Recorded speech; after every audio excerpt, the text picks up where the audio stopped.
Hi, ಎಲ್ಲರಿಗೂ ನಮಸ್ಕಾರ. ಸೊಸೆ ನಾಳಿನ ಸಂಚಿಕೆ ಏನಾಗ್ತಿದೆ ಅಂತ ನೋಡ್ಕೊಂಬರೋಣ.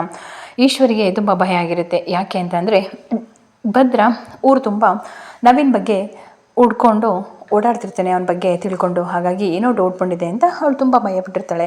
ಅದೇ ಟೈಮ್ಗೆ ಭದ್ರನು ಕೂಡ ಅಲ್ಲಿಗೆ ಬರ್ತಾಳೆ. ಚಿಕ್ಕವ್ವ, ನಿನ್ನ ಹತ್ರ ಒಂದು ಮಾತು ಕೇಳಬೇಕು. ನವೀನ್ ಬಗ್ಗೆ ನಿಂಗೆ ಏನು ಅನಿಸುತ್ತೆ? ಅವ್ರ ಬಗ್ಗೆ ಪೂರ್ತಿಯಾಗಿ ತಿಳ್ಕೊಂಡಿದ್ಯಾ? ಅವರು ಒಳ್ಳೆ ಕುಟುಂಬನ ಅಂತ. ಯಾಕಪ್ಪ ಹೀಗೆ ಕೇಳ್ತಿದ್ಯಾ ಅಂತ ಹೇಳ್ತಾರೆ. ಹಾಗೇನೂ ಇಲ್ಲ, ಹಾಗೆ ಸುಮ್ಮನೆ ದಿಢೀರ್ನೆ ಅಂತ ನಾವು ಕೂಡ ಒಪ್ಕೊಂಡ್ಬಿಟ್ವಲ್ಲ, ಅದಕ್ಕೆ ಕೇಳ್ತಾ ಇದ್ದೀನಿ ಅಂತ ಹೇಳ್ತಾರೆ. ಇದಿಷ್ಟು ನಾಳಿನ ಸಂಚಿಕೆ. ಇವತ್ತಿನ ಸಂಚಿಕೆನ ನೋಡಿದ್ರೆ ವಿದ್ಯಾ ಹತ್ರ ಅವ್ರ ತಾಯಿ ಮಾತಾಡೋಕ್ಕೆ ಅಂತ ಬಂದಿರ್ತಾಳೆ. ಹಿಂಗೆ ಕಣವ ವಿಷಯ ಅಂತ ಹೇಳ್ತಾರೆ. ಅಯ್ಯೋ ದೇವ್ರೆ, ನಮ್ಮ ಅವ್ಗೆ ಏನು ಬಂದೈತೆ, ಹಿಂದೆ ಮುಂದೆ ಗೊತ್ತಿದ್ದಲ್ಲ ಈ ಥರ ಒಪ್ಕೊಂಡಿದ್ದಾರೆ ಅಂತ ಹೇಳ್ತಾರೆ. ಕಣವ, ದಯವಿಟ್ಟು ಮದುವೆ ನಿಲ್ಲಿಸು ಅಂತ ಹೇಳ್ತಾರೆ. ಇದೇನವ ಹಿಂಗೆ ಹೇಳ್ತಿದ್ಯಾ? ಎಲ್ಲರೂ ಕೂಡ ಒಪ್ಕೊಂಡ್ಬಿಟ್ಟಿದ್ದಾರೆ, ಇನ್ನೂ ತಾಳಿ ಕಟ್ಟಿಲ್ವಲ್ಲ ಅಂತ ಹೇಳ್ತಾರೆ. ಸರಿ ಕಣವ, ಏನಾದರೂ ಮಾಡಿ ನಿಲ್ಸೋಕ್ಕೆ ಪ್ರಯತ್ನ ಪಡ್ತೀನಿ, ನೋಡೋಣ, ಭದ್ರನ ಜೊತೆ ಮಾತಾಡ್ತೀನಿ ಅಂತ ಹೇಳ್ತಾರೆ. ಅದೇ ಟೈಮ್ಗೆ ಆ ಹೋಟೆಲ್ ಓನರು ಎಲ್ಲೋಯ್ತು ಈ ಹುಡುಗಿ ಅಂತ ಹೇಳ್ತಾರೆ. ಇಲ್ಲಿಗೆ ಬಂದು, ಏನಮ್ಮ ಇಲ್ಲಿ ಮಾತಾಡ್ತಾ ಇದೆಯಾ? ನಿಂಗೆ ಒಳ್ಳೆ ಹುಡುಗಿ ಅಂತ ಕೆಲಸ ಕೊಟ್ಟರೆ ಈ ಥರನ ಮಾಡೋದು ಅಂತ ಹೇಳ್ತಾರೆ. ಒಂದು ನಿಮಿಷ ಮಾತಾಡಬೇಕಿತ್ತು, ಅದಕ್ಕೆ ಬಂದೆ ಅಂತ ಹೇಳ್ತಾರೆ. ನೀವು ಯಾರು ಅಂತ ಕೇಳಿದಾಗ ಅವ್ರ ತಾಯಿ ಅಂತ ಹೇಳಿದಾಗ, ಇಲ್ಲೆಲ್ಲ ಈ ಥರ ಮಾತಾಡೋದು ಸರಿ ಇರಲ್ಲ, ಗೊತ್ತಾಯ್ತಾ? ಕೆಲಸ ಮಧ್ಯದಲ್ಲಿ ಬಂದು ತೊಂದರೆ ಕೊಡಬೇಡಿ, ಏನಿದ್ರು ಕೂಡ ನಿಮ್ಮ ಮನೇಲಿ ಇಟ್ಕೊಳ್ಳಿ ಅಂತ ಆ ಹೋಟೆಲ್ ಓನರ್ ಕೂಡ ಬಂದು ವಾರ್ನ್ ಮಾಡ್ತಾರೆ. ಆಗ ಹುಷಾರು ಕಣಮ್ಮ, ಹುಷಾರು ಕೆಲಸ ಮಾಡು ಇಲ್ಲಿ ಅಂತ ಹೇಳ್ತಾರೆ. ಸರಿ ಕಣಮ್ಮ, ಆಯಿತು, ನೀನು ಹುಷಾರಾಗಿ ಹೋಗಿ ಅಂತ ಹೇಳ್ತಾರೆ. ಆಗ ಓನರು, ನಡಿಯಮ್ಮ, ಟೈಮ್ ಆಯಿತು, ನೀವು ಹೋದ್ರು ನಿಮ್ಮ ತಾಯಿ ಅಂತ ಹೇಳ್ತಾರೆ. ಆಗ ಅವರಮ್ಮ ಬಿಸಿಲಲ್ಲೇ ಹಾಕಿ ನಡ್ಕೊಂಡು ಹೋಗ್ತಾರೆ. ಇನ್ನೊಂದು ಕಡೆ ಶಿವರಾಮೇಗೌಡರು, ಅಜ್ಜಮ್ಮ, ಮೋಹನ ಹಾಗೆ ಗೋವಿಂದ ಎಲ್ಲರೂ ಕೂಡ ಮಾತಾಡ್ತಾ ಇರ್ತಾರೆ. ಮದುವೆ ಕೆಲಸ ಎಲ್ಲ ಹೇಗೆ ತಯಾರಿ ನಡೀತಿದೆ ಅಂತ ಎಲ್ಲನೂ ಕೂಡ ವಿಚಾರಿಸ್ತಾ ಇರ್ತಾರೆ ಗೋವಿಂದಗಳಿಗೆ. ಎಲ್ಲ ನಮ್ಮ ಕೈಲಿ ಆದಷ್ಟು ಮಾಡ್ತಾಯಿದ್ದೀವಿ ಅಣ್ಣ, ಆದರೂ ಕೂಡ ನಮ್ಮ ಜೊತೆಗೆ ಇನ್ನೂ ಇಬ್ಬರು ಬೇಕು ಅಂತ ಹೇಳ್ತಾರೆ. ಹೌದಾ, ನಮ್ಮ ಕ್ವಾರ್ಟರ್ಲಿ ಬಂದೇ ಇಲ್ವಲ್ಲ, ಅವ್ನಿಗೆ ಈ ವಿಚಾರ ಗೊತ್ತೋ ಇಲ್ವೋ ಅಂತ ಶಿವರಾಮೇಗೌಡರು ಕೇಳ್ತಿರ್ತಾರೆ. ಗೊತ್ತಿದ್ರೆ ಎಷ್ಟೊತ್ತಿಗೆ ಬರೋನು, ಇಲ್ಲಾಂದರೆ ಫೋನ್ ಮಾಡ್ಕರಿಲಿ ಅಂತ ಸುಮ್ಮನಿರ್ಬೇಕಣ್ಣ ಅಂತ ಗೋವಿಂದಗೌಡ ಹೇಳ್ತಾನೆ. ನಾನು ಹೇಳಿದೆ ಅಂತ ಹೇಳ್ಬಿಟ್ಟು ಕ್ವಾಟ್ಲಿನ ಬರೋಳಗು ಅಂತ ಹೇಳ್ತಾರೆ. ಕ್ವಾಟ್ಲಿಗೆ ಫೋನ್ ಬರುತ್ತೆ.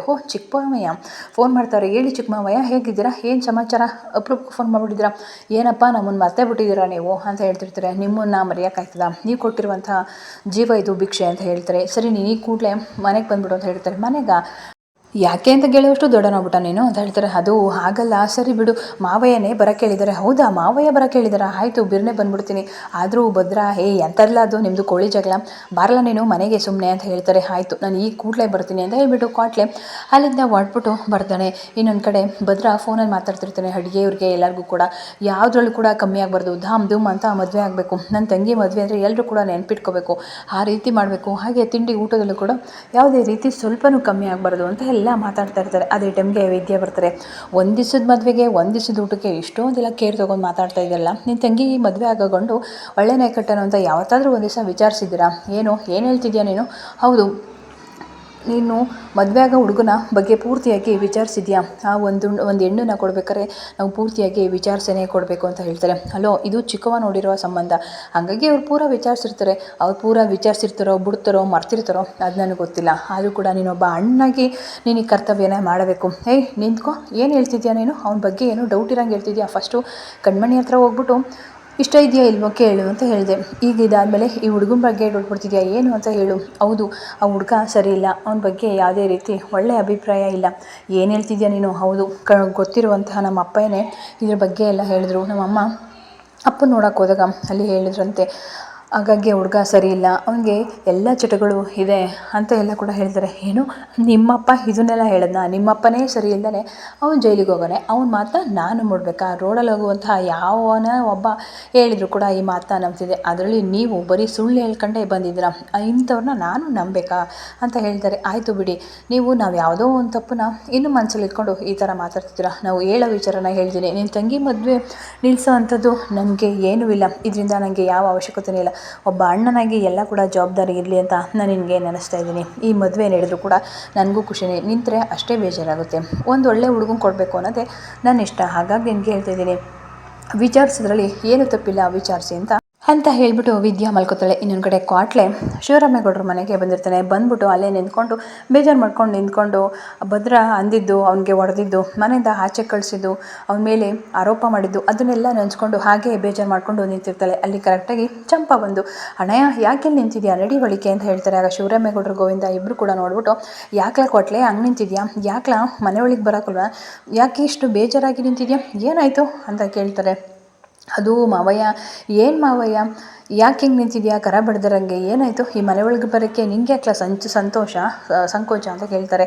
ಯಾಕ್ಲ ಕೊಡಲೆ ನಿಂಗೆ ಏನಾರು ಬ್ಯಾಂಡ್ ಸೆಟ್ ಏನಾರು ತರಿಸ್ಬೇಕಿತ್ತಾ ಅಂತ ಗೋವಿಂದೇಗೌಡ ಹಾಗೆ ತಮಾಷೆ ಮಾಡ್ತಿರ್ತಾರೆ. ಹಾಗೇನಿಲ್ಲ ಕಣ್ಮಾವಯ್ಯ, ನಡೀರಿ ಹೋಗೋಣ ಒಳಗೆ ಅಂತ ಹೇಳ್ಬಿಟ್ಟು ಒಳಗೆ ಹೋಗ್ತಾರೆ. ಎಲ್ಲರೂ ಕೂಡ ಹಾಲ್ಗೆ ಬಂದು ಸೇರ್ಕೋತಾರೆ. ಆಗ ಸಾವಿತ್ರಿ ಇದ್ರು, ಓಹೋ ಏನಪ್ಪ ಪಾರ್ಟಿ ಮಾಡ್ತಿದ್ದೆ, ಇಲ್ಲಿ ಬಂದು ನಮ್ಮನೆಗೆ ಬಂದಿದ್ಯಾ, ಇವಾಗ ಏನಕ್ಕೋ ಬಂದಿದ್ಯಾ ನೀನು ಅಂತ ಹೇಳ್ತಾರೆ. ಆಗ ಹಂಗು ಶಿವರಾಮೇಗೌಡರು, ಬಾಯಿ ಮುಚ್ತೀಯಾ ಸಾವಿತ್ರಿ, ಏನು ಅನ್ಕೊಂಬಿಟ್ಟಿದ್ಯಾ, ಅಲ್ಲ ಕಣಣ್ಣ ಆ ಪಕ್ಷಕ್ಕೆ ಸೇರಿಕೊಂಡು ನಮ್ಮನ್ನೇ ಹೀಯಾಳಿಸಿದ್ದ, ನೀನು ಹಂಗೆ ಆಡ್ತಿದ್ದೆ ಅವನು ಹಂಗೆ ಆಡ್ತಿದ್ದ, ಅದಕ್ಕೆ ಅಲ್ಲಿಗೆ ಸರಿ ಹೋಯ್ತಲ್ಲ, ಅಲ್ಲಿದ್ದನ್ನು ಅಲ್ಲಿಗೆ ಬಿಟ್ಬಿಡ್ಬೇಕು, ನೀನು ಸುಮ್ಮನೆ ಪಾರ್ಟಿ ಗೀಟಿ ಅಂತ ಅಂದ್ಕೊಂಡು ಸರಿಯಾದಲ್ಲ, ಮನೆ ಮಗನ ಯಾವತ್ತೂ ಯಾವ ಪಾರ್ಟಿಗೂ ಕೂಡ ಹೋಲಿಸ್ಬಾರ್ದು ಗೊತ್ತಾಯ್ತಾ ಅಂತ ಹೇಳ್ತಾರೆ. ಎಲ್ಲಿ ಭದ್ರ ಇನ್ನೂ ಬರಲೇ ಇಲ್ವಲ್ಲ ಅಂತ ಕೇಳ್ತಾರೆ. ಹೇಳಿದ್ದೀನಿ ಬರ್ತಾನೆ ಅಂತ ಹೇಳ್ತಾರೆ. ಆಗ ಇನ್ನೊಂದು ಸಲ ಸಾವಿತ್ರಿ ಎಲ್ಲರೂ ಕೂಡ ಕ್ವಾಟ್ಲೆ ಬಗ್ಗೆ ಏನೇನೋ ಕೆಟ್ಟದಾಗಿ ಮಾತಾಡ್ತಿರ್ಬೇಕಾರೆ ಭದ್ರ ಬರ್ತಾನೆ. ಯಾಕ್ಲ ಭದ್ರ ಪಕ್ಕದಲ್ಲಿ ನಿಂತಿರೋರು ಯಾರು ಅಂತ ಗೊತ್ತಾಗ್ತಿಲ್ವಾ ಅಂತಾನೆ ಶಿವರಾಮೇಗೌಡ.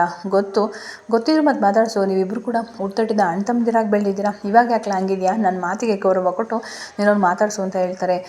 ಸುಮ್ಮನೆ ಮುನ್ಸ್ಕೊಂಡು ಹೋದನ್ನ ಹೆಂಗೆ ಮಾತಾಡ್ಸ್ತಾರಪ್ಪಯ್ಯ ಅಂತ ಹೇಳ್ತಾರೆ. ನನ್ನ ಮಾತಿಗಾಗದು ಬೆಲೆನೇ ಇಲ್ವಾ, ಸರಿ ಬಿಡಿ ಕೊಟ್ಲೆ ಹೆಂಗಿದೆಯೋ, ಏನು ಚೆನ್ನಾಗಿದೆಯಾ ಅಂತ ಎಲ್ಲ ಮಾತಾಡ್ಸ್ತಾನೆ. ನೋಡಾ ಒಂದು ಹೇಳ್ತೀನಿ ಕೊಡು, ಫ್ರೆಂಡ್ಶಿಪ್ಪಲ್ಲಿ ಯಾವುದೇ ಏನೇ ಬಂದರೂ ಕೂಡ ಮನ್ಸ್ಕೋಬಾರ್ದು, ಮನ್ಸ್ಕೊಂಡಂಗೆ ಇದ್ದಾಗಲೇ ಆ ಸ್ನೇಹದ ಬೆಲೆ ಗೊತ್ತಾಗೋದು ಗೊತ್ತಾಯ್ತಾ, ನೀವಿಬ್ಬರು ಕೂಡ ಒಂದಾಗಿರಬೇಕು, ಒಟ್ಟಾಗಿರಬೇಕು, ಮಾತಾಡ್ಸ್ಲಾ ಭದ್ರ ಅಂತ ಹೇಳ್ತಾರೆ. ಕೊಟ್ಲೆ ಹೆಂಗಿದ್ದಿಲ್ಲ ಈಗ, ಚೆನ್ನಾಗಿದೆಯಾ ಅಂತ ಎಲ್ಲ ಕಟ್ತಾರೆ. ಹ್ಞೂ ಅಣ್ತಮ್ಮ, ನಿನ್ನ ಬಿಟ್ಟು ನಾನು ಹೆಂಗೆ ಚೆನ್ನಾಗಿರ್ತೀನಿ ಹೇಳು, ನೀನು ಚೆನ್ನಾಗಿದೆಯಾ ಅಂತ ಕೇಳ್ತಾರೆ. ಆಗ ಭದ್ರನು ಕೂಡ, ನೀನು ಇಲ್ದರೆ ನಾನು ಚೆನ್ನಾಗಿಲ್ಲ ಕಣ್ಲ ಅಂತ ಹೇಳ್ತಾರೆ. ನೀನು ಒಂದು ಮಾತು ಕರೆಯೋಕ್ಕಾಗ್ತಿಲ್ವ ಮನೆಗೆ ಬಾರ್ಲಾ ಅಂತ ಹೇಳಿದ್ರೆ ನಾನು ತಕ್ಷಣಕ್ಕೆ ವಾಟ್ಬಿಟ್ಟು ಬರ್ತಾಯಿದ್ದೆ ಹೇಳ್ತಾರೆ. ಅವರಿಬ್ಬರು ಒಂದಾಗಿದ್ದು ನೋಡಿ ಎಲ್ರಿಗೂ ಕೂಡ ಈಶ್ವರಿ, ಸಾವಿತ್ರಿ, ವಿನಂತಿ ಎಲ್ರಿಗೂ ಕೂಡ ಶಾಕ್ ಆಗ್ತಾರೆ. ಏನಿದು ಇಬ್ಬರು ಒಂದಾದ್ರಲ್ಲ ಅಂತ. ಏನೋ ನಾನು ಕೋಪದಲ್ಲಿ ಏನೋ ಒಂದೆರಡು ಮಾತಂದೆ, ಅದಕ್ಕೆ ನೀನು ಕೂಡ ಹಿಂಗೆ ಆಗ್ಬಿಡೋದೆ ಕೊಟ್ಲೆ ಅಂತ ಹೇಳ್ತಾರೆ. ಸರಿ ಬಿಡು ಆಯಿತು, ಇನ್ಮೇಲೆ ಯಾವತ್ತೂ ಕೂಡ ನಾವು ದೂರ ಆಗೋದು ಬೇಡ ಗೊತ್ತಾಯ್ತಾ, ಒಂದೇ ಜಾಗದಲ್ಲಿ ಇಬ್ಬರು ಕೂಡ ಅಲ್ಲಿ ಬಿರ್ಕೊಂಡು ತಿಂದ್ಬಿಟ್ಟು ಈ ಮದುವೆ ಧಾಮ್ ಧೂಮ್ ಅಂತ ಮಾಡೋಣ, ನನ್ನ ತಂಗಿ ಮದುವೆಲಿ ಒಂಚೂರು ಕೊರತೆ ಆಗ್ದಂಗೆ ಎಲ್ಲ ನೋಡ್ಕೊಂಡು ನಾವೇ ನಿಭಾಯಿಸೋಣ ಆಯ್ತೇನಿಲ್ಲ, ಇನ್ನು ಯಾವತ್ತೂ ನನ್ನ ಬಿಟ್ಟೋಗ್ಬೇಡ ಕಣ್ಲ ಅಂತ ಭದ್ರ ಹೇಳ್ತಿರ್ತಾರೆ. ಹ್ಞೂ ಸರಿ ಬಿಡು ಅಣ್ತಮ್ಮ, ನೀನು ಇಲ್ಲದೆ ನನ್ನ ಜೀವನನೂ ಕೂಡ ಶೂನ್ಯ ಆಗೋಗಿತ್ತು ಕಣ ಅಣ್ತಮ್ಮ ಅಂತ ಹೇಳ್ತಾರೆ. ಅದು ನೋಡಿ ಎಲ್ಲರೂ ಕೂಡ ತುಂಬ ಖುಷಿ ಪಡ್ತಾರೆ. ಇನ್ನೊಂದು ಕಡೆ ಭದ್ರ ನವೀನ್ ಬಗ್ಗೆ ವಿಚಾರಿಸೋಕ್ಕೆ ಅಂತ ಹೇಳ್ಬಿಟ್ಟು ಅವರು ಸಂಬಂಧಿಕರು ಹತ್ರನೇ ಮಾತಾಡೋಕ್ಕೆ ಅಂತ ಬರ್ತಾರೆ. ಏನು ಹೇಳಿ ಭದ್ರೇಗೌಡ್ರೆ ಅಂತಾರೆ. ಅದು ನಾನು ಹೀಗೆ ಕೇಳ್ತಿದ್ದೀನಿ ಅಂತ ಬೇಜಾರು ಮಾಡ್ಕೋಬೇಡಿ, ಏನು ಹೇಳಿ, ಅದೇ ನಾವು ದಿಢೀರ್ನಂತ ಗೊತ್ತಾಯಿತು ಮದುವೆ, ಸಮಯ ಇಲ್ದಿರೋಕ್ಕೆ ಎಲ್ಲ ಕೂಡ ಫಾಸ್ಟಾಗಿ ನಡೀತಿದೆ ಅಂತ ಹೇಳ್ತಾರೆ.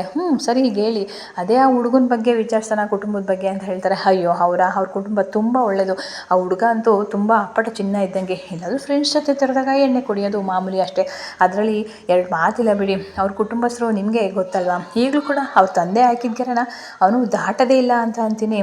ನೀವು ಅನುಮಾನ ಪಡೋದ್ರಲ್ಲಿ ಏನು ತಪ್ಪೇನಿಲ್ಲ, ಎಣ್ಣೆತ್ತವರು ಆದರೂ ಕೂಡ ನಾನು ಹೇಳ್ತಿದ್ದೀನಿ, ಅವ್ರ ಕುಟುಂಬಸ್ಥರು ತುಂಬ ಒಳ್ಳೆಯವರೇ, ಹುಡುಗ ತುಂಬ ಒಳ್ಳೆಯೇ, ನಿಮ್ಗೆ ಯಾರೋ ಆಗದಿರೋರು ಹಿಂಗಂತ ಎಲ್ಲ ಹೇಳಿದ್ದಾರೆ ಬಿಡಿ ಅಂತ ಹೇಳ್ಬಿಟ್ಟು ಅಲ್ಲಿಂದ ಭದ್ರೇಗೌಡ ಹೋಗ್ತಾನೆ. ಆಗ ಆ ಸಂಬಂಧಿಕರು ಅವ್ರ ತಂದೆಗೆ ಫೋನ್ ಮಾಡಿ ಹೇಳ್ತಾನೆ, ಹೀಗೆ ಭದ್ರ ಊರು ತುಂಬ ವಿಚಾರಿಸ್ತಿದ್ದಾನೆ, ನಿನ್ನ ಬಗ್ಗೆ ಸ್ವಲ್ಪ ಹುಷಾರಾಗಿರಿ ಅಂತ ಹೇಳ್ತಾರೆ.